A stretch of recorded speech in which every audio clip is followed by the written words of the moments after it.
when you love somebody, మీరు ఒక వ్యక్తిని ప్రేమించినట్లయితే you will try your best to avoid his or her enemies.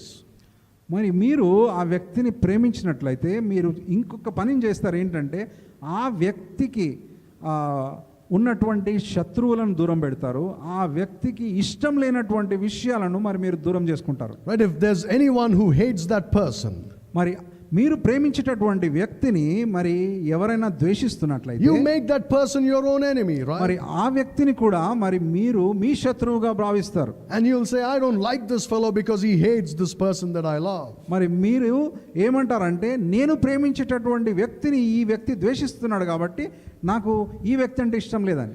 But you don't mind hanging around people who don't love the Lord Jesus Christ.